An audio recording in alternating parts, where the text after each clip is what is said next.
ধন্যবাদ শাহরিয়াকে আমাকে আমার মতামত ব্যক্ত করার সুযোগ করে দেওয়ার জন্য। আহ, আজকে উপস্থিত প্রধান অতিথি, মাননীয় সভাপতি, সম্মানিত শিক্ষক এবং শিক্ষার্থীবৃন্দকে আমার আমার অন্তঃস্থ থেকে শুভেচ্ছা এবং অভিনন্দন। আসসালামু আলাইকুম। আজকে আমি আমাদের সমাজের একটি গুরুত্বপূর্ণ বিষয় বাল্যবিবাহ নিয়ে কথা বলতে যাচ্ছি। বাল্যবিবাহ বলতে সাধারণত আমরা বুঝে থাকি অল্প বয়সে বা অপ্রাপ্ত বয়স্ক ছেলে বা মেয়েদের বিয়ে।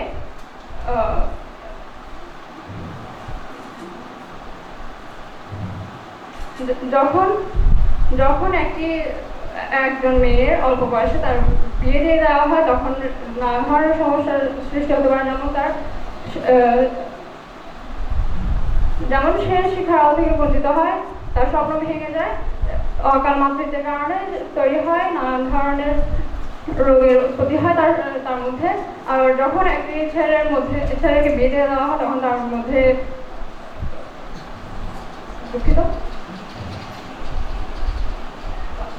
তখন তাকে পরিবারের বিভিন্ন ধরনের বোঝা বয়ে বেড়াতে হয়। এতে তার দাম্পত্য জীবনের সৃষ্টি হয়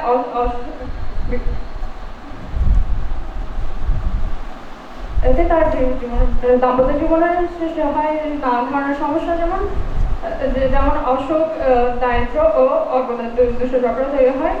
কিন্তু আমরা যদি গভীরভাবে চিন্তা করি, তাহলে বুঝতে পারবো এই সমস্যার সমাধান রয়েছে মধ্যস্থতায়। প্রথমত পারিবারিক মধ্যস্থতা। বাবা মা যদি তাদের সন্তানদের সঙ্গে খোলামেলা আলোচনা করেন, তাদের স্বপ্ন শোনেন, তাহলে এই সমস্যা দূর করা যায় খুব সহজেই। সন্তানের নিশ্চিত ভবিষ্যৎ গঠনে পারিবারিক মধ্যস্থতার গুরুত্ব অপরিহার্য। দ্বিতীয়ত, বিদ্যালয় ও শিক্ষকের মধ্যস্থতা।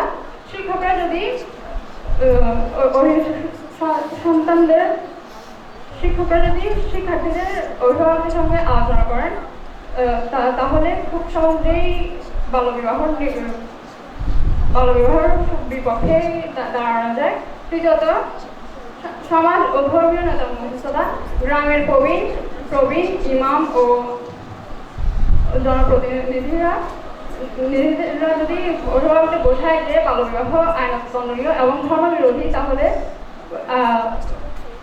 বাল্যবিবাহ এড়ানো সম্ভব। চতুর্থত রয়েছে প্রশাসন ও আইনের মধ্যস্থতা। স্থানীয় প্রশাসন ও এনজিও যদি সক্রিয় হয় বাল্যবিবাহের বিরুদ্ধে, তাহলে বাল্যবিবাহ এড়ানো সম্ভব। প্রিয় উপস্থিতি, আমরা সকলে যদি মধ্যস্থতাকারী ভূমিকা পালন করি, তখন আমাদের সমাজের মধ্যে বিভিন্ন ধরনের সমস্যা, যেমন বাল্যবিবাহের মতো কঠোর সমস্যার বিরুদ্ধে আমরা দাঁড়াতে পারি। এতে করে সমাজ আরও উন্নতির দিকে এগিয়ে যাবে এবং বাংলাদেশ হতে পারে সুন্দর একটি রাষ্ট্র।